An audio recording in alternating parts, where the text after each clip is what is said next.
Amigos de Telesur, bienvenidos.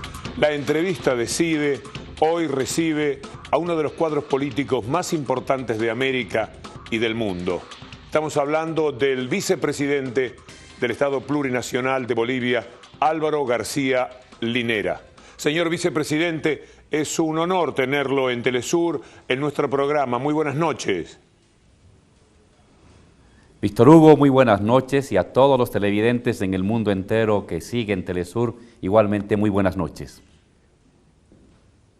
Es importante, señor vicepresidente, hacer una mención a lo que está ocurriendo en estos momentos en nuestra América, en nuestra patria grande. Elecciones que la derecha gana en Argentina, en Venezuela. Ahora tenemos, por suerte, a Dilma Rousseff saliendo de un estado muy difícil por el que estaba atravesando en un intento de golpe blando en el Brasil. ¿Qué piensa de esta situación política de nuestra América? ¿Cómo lo ve? ¿Qué esperanzadora palabra puede darnos? Mire, Víctor Hugo, en principio, estar conscientes que las revoluciones siempre son por oleadas. Es decir, tienen flujos y reflujos. Estos flujos y reflujos permiten que avance los derechos, el desarrollo de las conquistas de los trabajadores, pero también habrá momentos en que habrá retrocesos. Esos retrocesos tenemos que esforzarnos que sean temporales, que sean simplemente transitorios, y de tal manera que sea un momento nuevamente de acumular fuerzas para volver a continuar con los procesos revolucionarios más pronto que tarde. Ahí es muy importante, Víctor Hugo, saber sacar las lecciones de por qué a veces pueden darse reflujos temporales.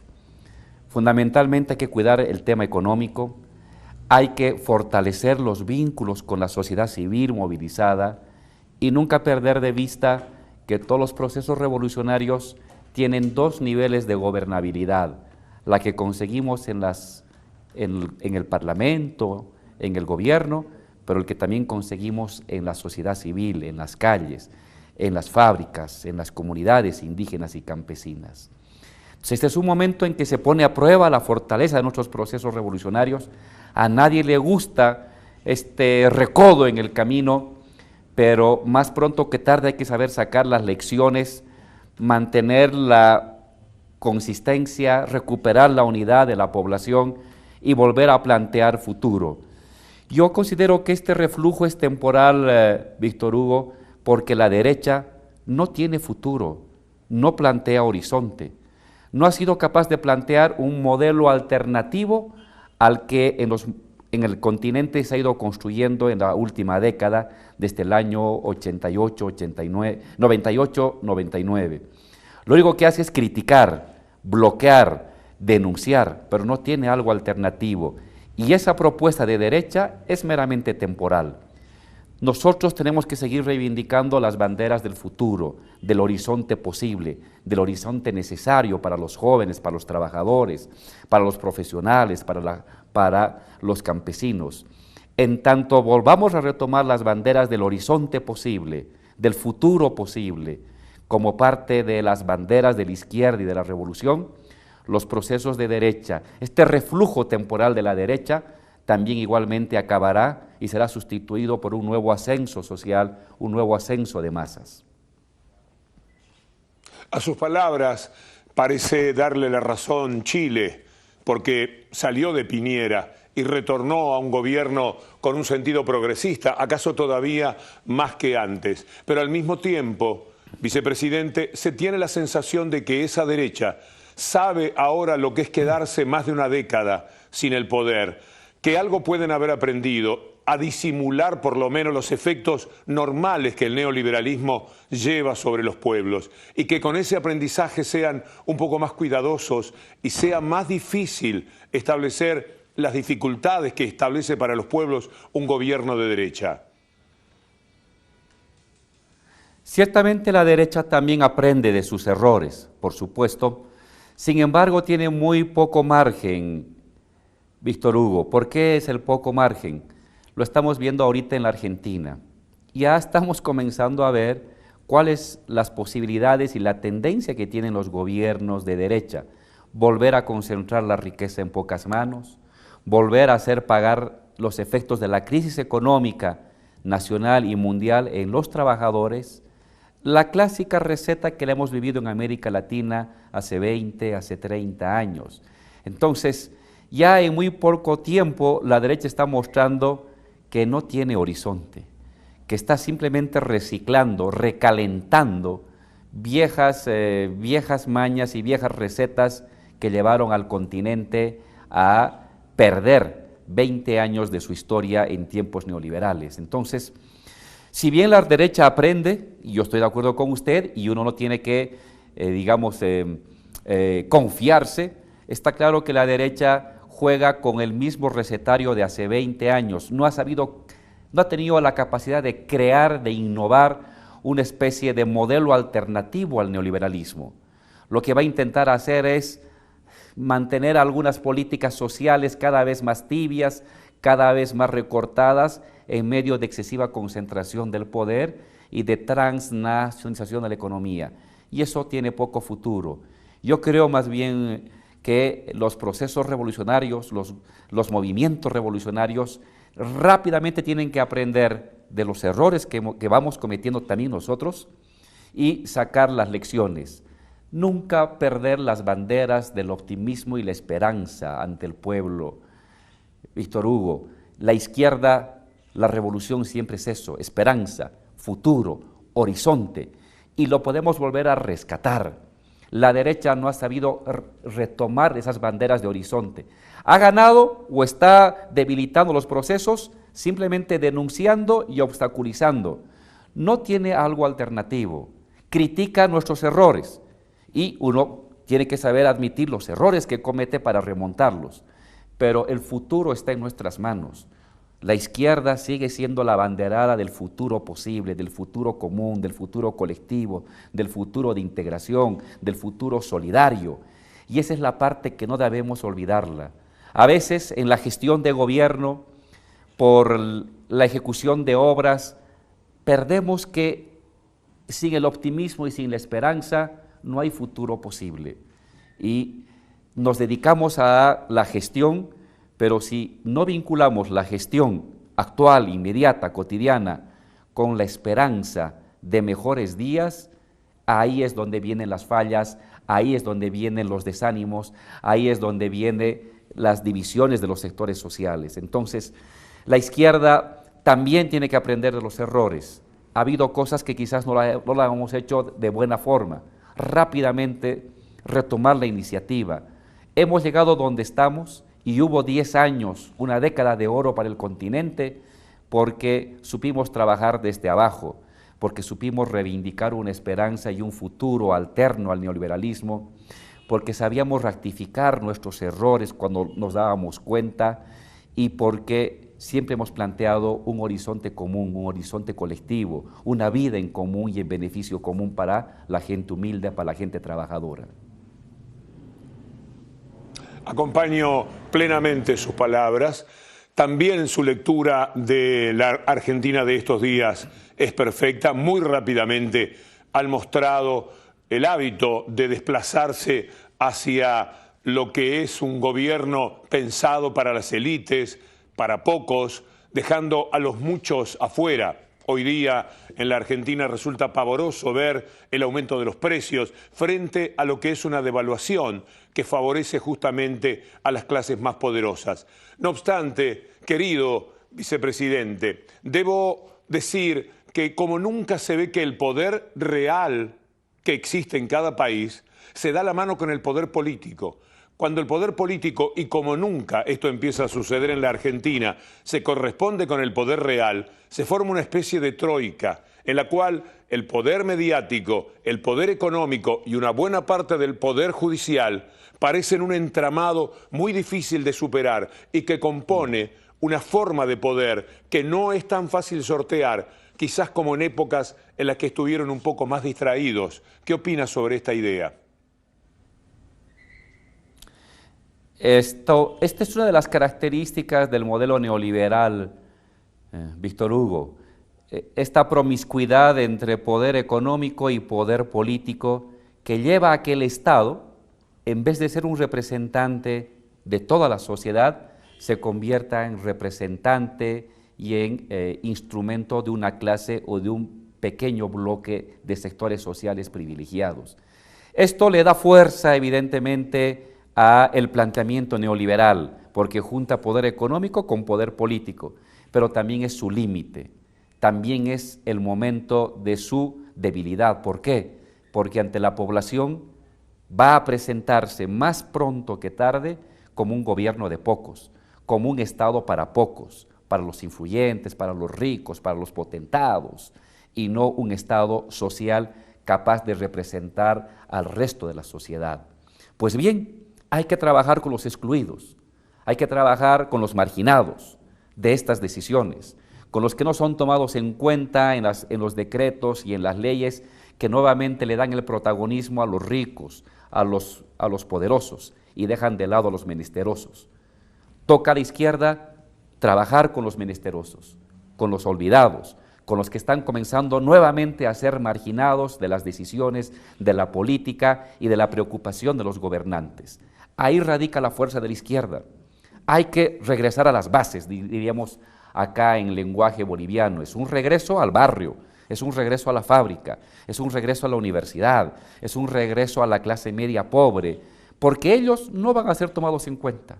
Yo le garantizo que ellos no son tomados como sujetos de decisión ni de preocupación de los gobernantes de la derecha. No les importa la vida de ellos. Ellos están más preocupados de ver cómo van a concentrar y generar más riqueza para pocos. Y la mayoría de la población no está en ese grupo de preocupación de los gobernantes actuales y futuros de derecha. Entonces la izquierda tiene futuro, la izquierda tiene su porvenir en estos marginados. Y ya desde hoy hay que comenzar a acentuar la presencia. Me llamó la atención la gran marcha que ha habido el día de ayer en Argentina, que a la semana de la ascensión del nuevo presidente ya esté manifestando que las cosas no están funcionando bien.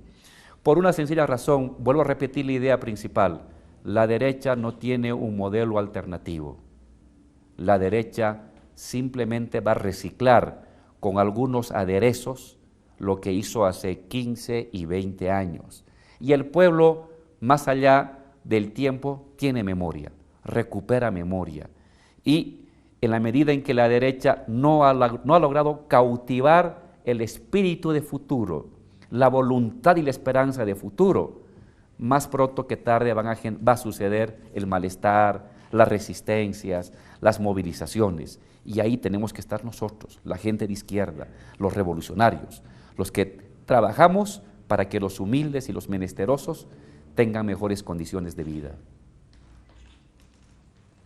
Por eso este trámite, este recodo que se ha dado duele especialmente, porque se ha interrumpido en una parte de América ese proceso integrador, igualador que da el progresismo y con el que estábamos sintiendo la tibieza de una nueva felicidad para nuestra América. Tengo que hacer una pausa, señor vicepresidente, pero en 2 minutos me gustaría que usted nos diga qué está aprendiendo Bolivia. Usted ha mencionado algunos errores que no deben cometerse. ¿Qué están haciendo ustedes para ello? Y sobre todo, ¿cuánta lucha hay que dar para que no se interrumpa el proceso que ustedes están viviendo en Bolivia y que podría ser reforzado en febrero próximo? Inmediatamente después de la pausa, continuamos conversando con el vicepresidente del Estado Plurinacional de Bolivia, Álvaro García Linera. Ya volvemos.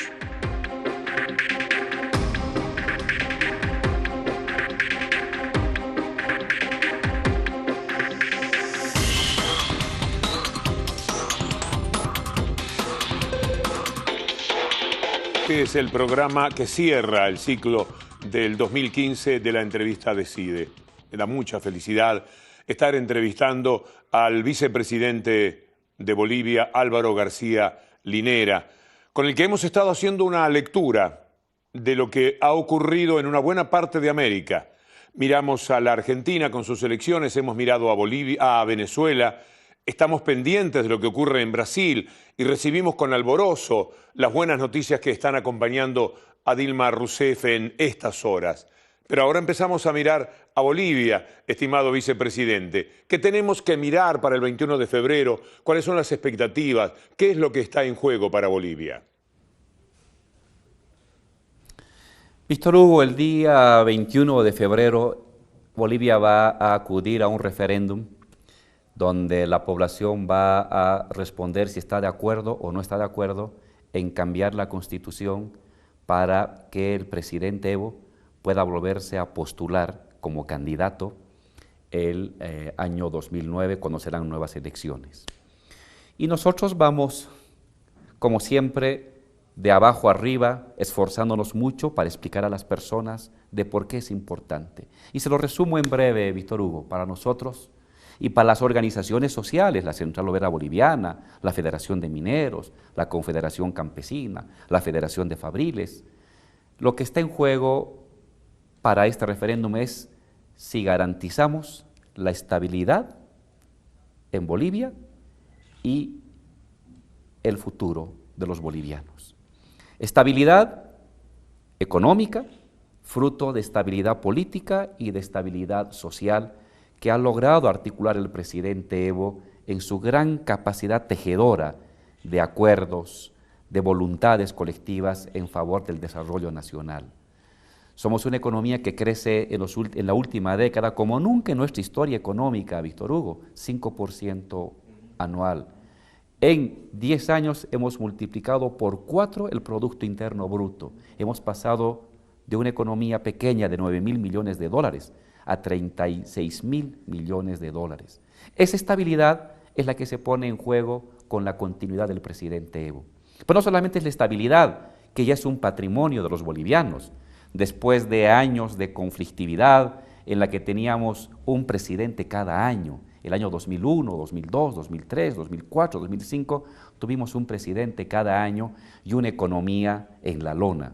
Hoy tenemos un presidente que logra acuerdos, que tiene una gran capacidad de unificar a nuestra patria, de llevarnos por una gran senda de conquistas sociales, pero además es un presidente que nos ha planteado a los bolivianos un plan, un proyecto, un horizonte. La llamamos la Agenda Patriótica 2025, en honor al bicentenario de la fundación de la República de Bolivia, que se celebrará el año 2025. Una agenda para acabar con la extrema pobreza, una agenda para industrializar nuestras materias primas, una agenda para garantizar servicios básicos a todos los pobladores de Bolivia, para garantizar educación de primera, salud de primera, para cualquier boliviano viva en una zona alejada, viva en un barrio periurbano o viva en el centro de la ciudad. Es una agenda de optimismo histórico y eso representa Evo. Estabilidad, futuro. Preservar los logros y las conquistas sociales y económicas obtenidas hasta ahora y lanzar a Bolivia a convertirse en el centro energético del continente que al fin, después de décadas y de siglos de espera, industrializa sus materias primas. Usted ha mencionado el desgaste permanente que desde los mediáticos, desde ese poder, se ha hecho respecto a las críticas y que la derecha insiste tan solo en ese camino para acceder nuevamente al poder porque no tiene demasiadas propuestas para realizar. Sería muy interesante poder decir desde Bolivia cómo es el tema del fondo indígena, que es lo que justamente desde lo mediático más se ha explotado contra el actual gobierno del Estado Plurinacional de Bolivia. Víctor Hugo, en cualquier país del mundo siempre va a haber en un lado o en otro lado actos de corrupción, es decir, malos funcionarios que utilizan el dinero público, el dinero del pueblo, para beneficio personal. No hay gobierno del mundo que no tenga momentos en que funcionarios de segundo o tercer nivel o personas vinculadas al gobierno se inmiscuyan en actos de corrupción o de mal manejo de los recursos públicos. Lo que diferencia a un gobierno revolucionario de un gobierno conservador es la actitud que uno toma frente a ese funcionario, la actitud que uno toma frente a ese compañero, la actitud que uno toma frente a ese militante, a ese amigo o a ese familiar. Un revolucionario es implacable, como Robespierre, incorruptible, y tiene que decir y mostrar y actuar siempre que no importa el apellido, no importa la amistad, no importa la familiaridad, no importa el compañerismo. Si una persona usó mal los dineros públicos, tiene que ir a defenderse en el llano ante la ley. Como cualquier ciudadano, ante la ley no hay diferencia, todos somos iguales. Y esa es la actitud que hemos asumido. Estamos hablando de compañeros nuestros, de compañeros que hemos compartido sufrimientos, que hemos compartido luchas, pero si ha habido alguna irregularidad en el uso de dineros públicos, la actitud que hemos asumido es: este compañero tiene que ir en igualdad de condiciones y como cualquier ciudadano a defenderse ante la justicia, porque es igual que cualquier otro ciudadano. Y jamás, ni presidente, ni vicepresidente, ni ningún ministro va a levantar el teléfono para hablar con un juez o con un fiscal para pedir un favor, para pedir protección. Esto es lo que diferencia a un revolucionario de un conservador, estimado Víctor Hugo. No que esté vacunado contra la corrupción. Nadie está vacunado en el mundo. Hasta en el Vaticano encontramos hechos de corrupción. Lo que diferencia es qué actitud asume el gobernante, qué actitud asume el presidente frente a estos actos. Y la actitud que nosotros hemos defendido y seguiremos defendiendo es: quien sea el poder que tenga, el cargo que tenga o el apellido que tenga, va ante la justicia y se defiende en igualdad de condiciones que el resto de los ciudadanos. Eso lo estamos haciendo ahora. Evidentemente, con el tema del Fondo Indígena ha habido, yo diría, le soy honesto, Víctor Hugo, no diría que ha habido robo de recursos públicos, ha habido un mal manejo administrativo y ha habido una cantidad de, le estoy hablando, cerca de 17 millones de bolivianos, en dólares, estoy hablando de 2,5 millones de dólares que no han tenido un manejo transparente, no han tenido un manejo transparente. Pues bien, ese manejo que no ha sido transparente tiene que rendir cuentas ante la justicia. Lo lamentamos mucho, pero hemos tenido que actuar así, porque si uno no es implacable con los temas de corrupción, aunque sea de un solo centavo, aunque sea de un solo dólar, y si permite que esto pase, el día de mañana ya no será $1, será $10, pasado será 1 millón, luego serán 10 millones. Eso no lo queremos hacer y por eso esta actitud. Claro, la derecha ha atacado, la derecha y básicamente la derecha mediática, porque en Bolivia en verdad la derecha política no existe, lo que existe es una derecha mediática que utiliza medios de comunicación para atacar, lo ha convertido en titular de primera plana durante 15 días. No importa, no importa. Jamás van a poder herir el núcleo fundamental del proceso revolucionario. Sus gobernantes son implacables contra cualquier mal manejo de los recursos públicos. Y así hemos llegado a gobierno, Víctor Hugo, y así vamos a gobernar hasta el último día en que estemos en gestión de gobierno, incorruptibles, implacables y justos en el cumplimiento de la ley. Tengo en mi corazón aún, señor vicepresidente, una conferencia suya en Europa, hablándole con severidad, además, a las izquierdas europeas. Seguramente usted tiene muy en cuenta de qué momento estoy hablando. Me gustaría que tome los materiales que en estos momentos están en el mundo para un hombre que maneja la información que usted permanentemente tiene en cuenta. Uno lee que en Grecia obliga la Unión Europea a que le entreguen bonos a los fondos buitres.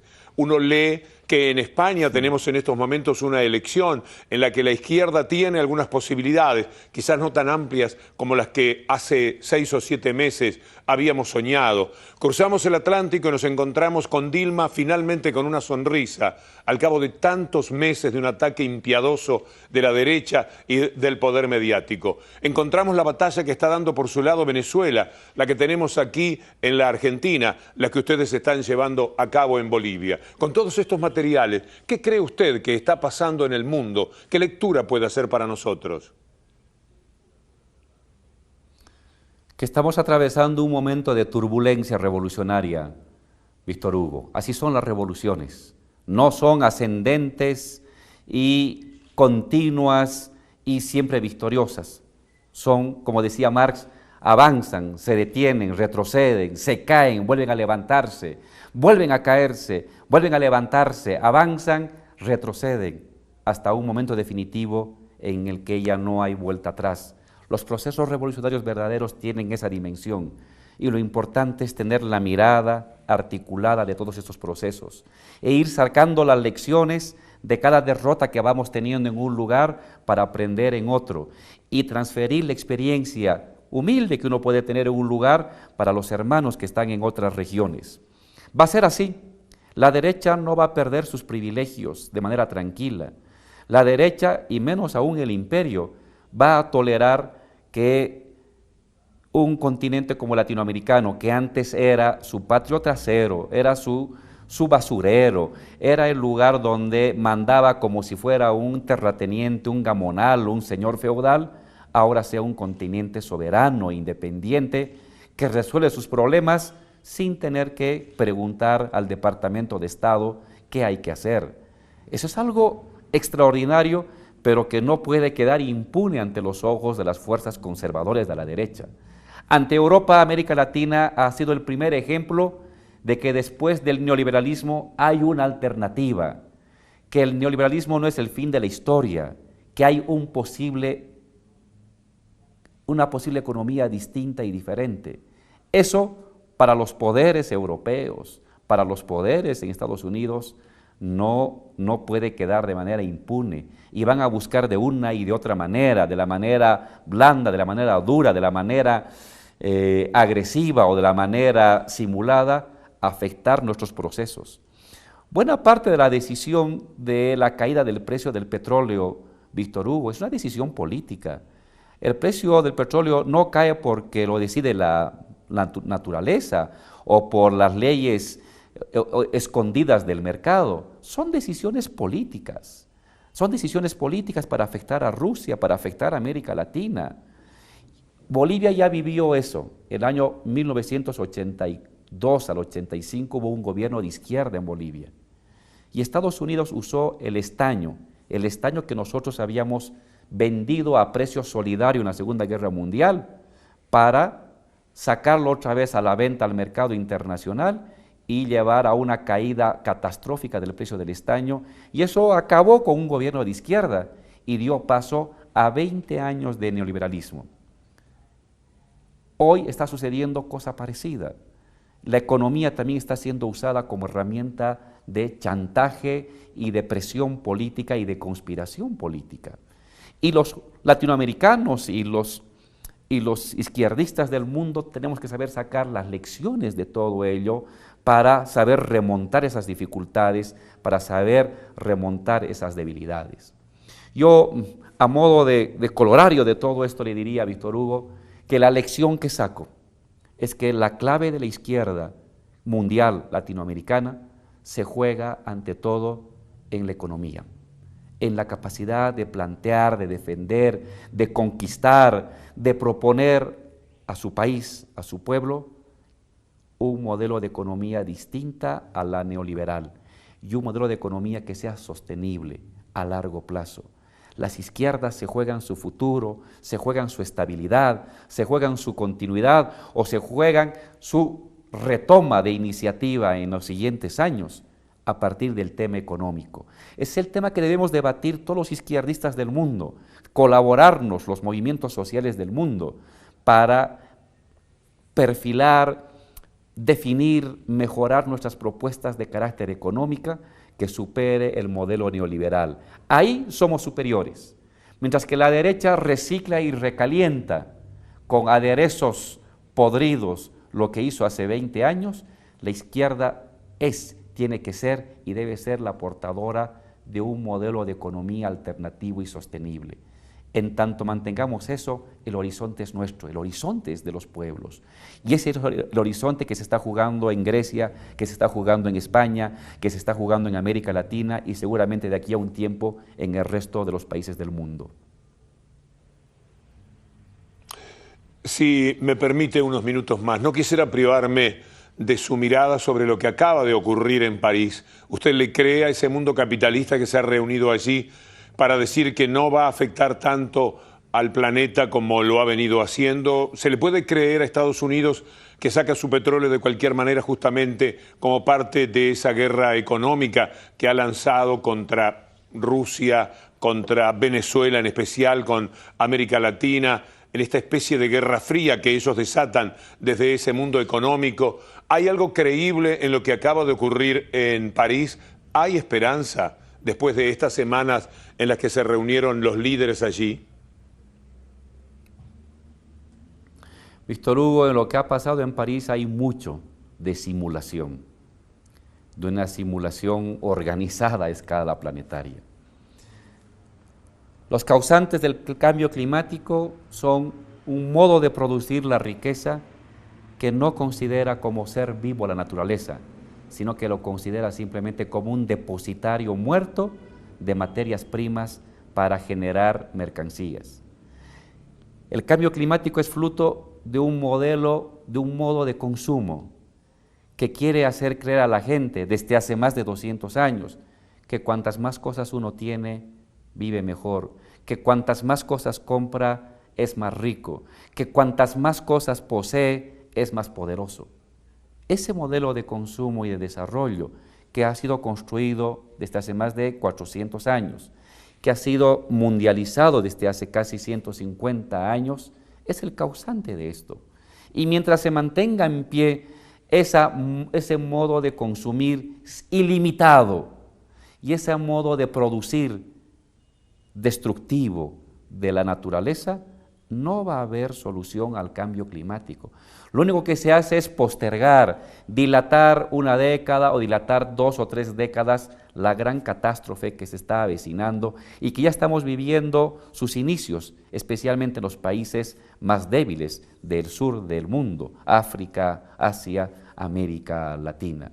El problema es ese. El problema es que hay países que emiten al aire miles de toneladas por persona al año, y que mientras sigan consumiendo y comprando tres camisas al mes, cambiando los pantalones cada 15 días, cambiando los televisores cada 6 meses, cambiando los celulares cada 3 meses, cambiando el automóvil cada 2 años, mientras siga esa loca forma de consumir y de producir, el cambio climático va a continuar y se va a acentuar. Entonces, no es un problema de si cambio de combustible fósil gradualmente a combustible alternativo. Eso es simplemente un paliativo. El problema está en considerar a la naturaleza como un depositario ilimitado de bienes a ser comercializados. Y al capitalista no le importa lo que pasa de aquí a 20 años. Mientras tenga ganancia hoy, es capaz de hipotecar al mundo del futuro y lo hace a diario. Ese es el problema del mundo. Una decisión real tenía que haber sido limitar el proceso de producción y de consumo de las grandes economías capitalistas. Ahí está el problema. Y no lo han hecho, ni lo van a hacer nunca. Y mientras no lo hagan, el cambio climático no se va a detener. Entonces, lo que ha pasado en París ha sido en buena parte, más allá de algunas buenas intenciones de algunos países y de algunas declaraciones, ha sido una simulación para contentar a los activistas y a los medios de comunicación, pero en lo real, la economía destructiva, el consumo destructivo seguirá incrementándose y ampliándose, es decir, la catástrofe climática seguirá en marcha. Esa es mi lectura que tengo de París. Asumo como un verdadero privilegio profesional haber podido cerrar este ciclo 2015 de la entrevista Decide con usted, señor vicepresidente del Estado Plurinacional de Bolivia, don Álvaro García Linera. Va mi abrazo extensivo, si me lo permite, también al queridísimo Evo Morales y al pueblo de Bolivia desde Telesur. Muchas gracias, muchas gracias. Un gran abrazo a usted, Víctor Hugo, y a toda la gente que lo acompaña y a los hermanos de Telesur desearles que en esta Navidad pasen con la familia, que renueven energías y fuerza para seguir la batalla. La batalla es infinita, las revoluciones son así, con conquistas y con retrocesos, y saber que eso es previsible y no bajar la guardia, aprender de las derrotas para retomar más pronto que tarde la senda de las victorias. Buenas noches a usted, que pase un buen año. Amigos de Telesur, hemos llegado al final de nuestro ciclo 2015 de la entrevista de CIDE. Por ahí aparecerán algunos capítulos, pero hoy le ponemos punto final a una etapa, para quien les habla, extraordinaria, que me lleva una vez más a decir gracias a Telesur con este ciclo. Ojalá que también sea útil para ustedes, pero me he permitido crecer, como en esta charla de esta noche, en la cual he tenido la sensación de escuchar ideas, pero que tienen muchísimo de música, de la música que nos hace bien, de la música que entibia nuestro espíritu, de la música que nos da esperanza, de la palabra de los hombres más importantes de esta América que se sigue soñando progresista, aún en medio de tantas dificultades, de tantas adversidades como las que hay que afrontar. Como ha dicho don Álvaro García Linera, es un flujo y un reflujo, una esperanza que parece que se marchita, pero que inmediatamente retorna. En eso estamos y en eso les vamos a acompañar en todas las ocasiones que nos sea posible desde la querida Telesur. Buenas noches, América. Buenas noches y hasta cualquier momento.